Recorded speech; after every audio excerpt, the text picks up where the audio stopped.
साथीहरू, रिडानटेकमा यहाँहरूलाई हार्दिक स्वागत गर्दछौँ। आज मिति 2082 साल असोज 8 गते बुधबार गोरखापत्रमा प्रकाशित वस्तुगत प्रश्न उत्तर ल्याएर आएका छौँ। प्रश्न उत्तरहरू यस प्रकार छन्।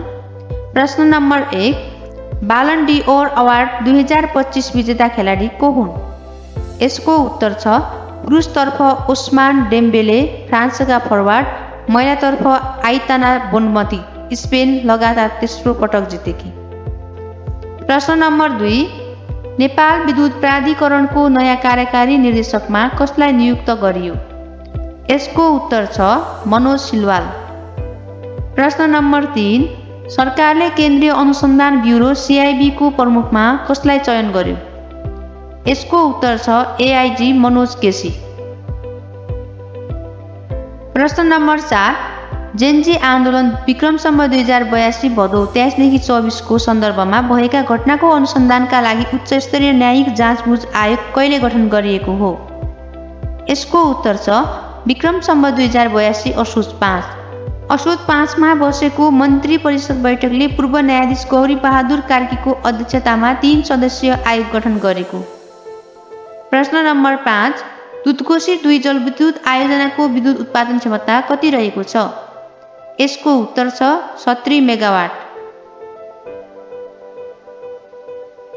प्रश्न नम्बर 6, लोकसेवा आयोगद्वारा विक्रमसम्म 2082 असोज 5 गते राष्ट्रपति समक्ष पेश गरिएको आर्थिक वर्ष 2081-82 को वार्षिक प्रतिवेदन अनुसार स्थायी रोजगारीका लागि सबैभन्दा बढी उम्मेद्वार सिफारिस भएको जिल्ला कुन हो?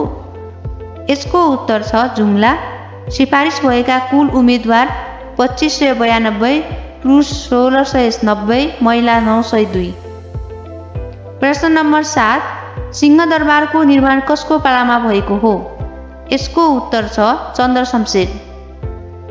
प्रश्न नम्बर 8, सन् 2030 सम्म डिजेल र पेट्रोलबाट चल्ने सवारी साधन प्रतिबन्ध गर्ने घोषणा गर्ने राष्ट्र कुन हो? यसको उत्तर छ आयरल्यान्ड।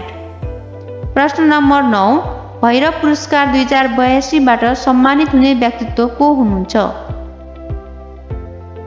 यसको उत्तर छ हास्य व्यङ्ग्यकार कृष्ण प्रधान। प्रश्न नम्बर 10, दर्ता भएका ट्रेडमार्क कति अवधिभित्र प्रयोग नगरे खारेज हुने व्यवस्था रहेको छ? यसको उत्तर छ 1 वर्षभित्र। प्रश्न नम्बर 11, राष्ट्रिय शिक्षा दिवस कहिले मनाइन्छ? यसको उत्तर छ असोज 2। प्रश्न नम्बर 12, अन्तर्राष्ट्रिय साक्षरता दिवस कहिले मनाइन्छ? यसको उत्तर छ सेप्टेम्बर 8। प्रश्न नम्बर 13, विक्रमसम्म 2082 मा प्रदान गरिने पद्मश्री साहित्य पुरस्कारबाट सम्मानित हुने स्रष्टा को हुन्? यसको उत्तर छ रमेश भुसाल, कीर्ति छालबाटो। प्रश्न नम्बर 14, राहदानी विभागका अनुसार कहिलेसम्ममा सबैको हातमा पासपोर्ट पुर्याउने लक्ष्य रहेको छ? यसको उत्तर छ सन् 2030। प्रश्न नम्बर 15, भर्चुअल मुद्राको सुरुवात कुन देशबाट भएको हो? यसको उत्तर छ जापान।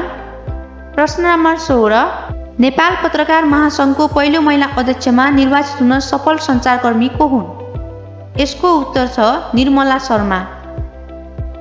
प्रश्न नम्बर 17, शरणार्थी र आप्रवासी सम्बन्धी राष्ट्रसङ्घीय सम्मेलन पहिलो पटक कहिले आयोजना गरियो? यसको उत्तर छ सन् 2016 सेप्टेम्बर 19। प्रश्न नम्बर 18, मानव बेचबिखन तथा ओसार पसार विरुद्धको राष्ट्रिय दिवस कहिले मनाइन्छ? यसको उत्तर छ भदौ 20। प्रश्न नम्बर 19, सुशासन पुरस्कार 2081 कसलाई प्रदान गरियो?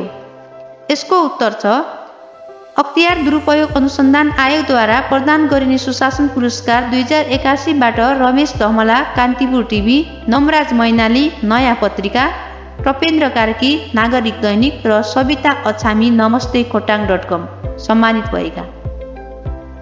प्रश्न नम्बर 20, नेपाली कविताको क्षेत्रमा प्रयोगवादी धाराको सूत्रपात गर्ने कवि को हुन्? यसको उत्तर छ मोहन कोइराला।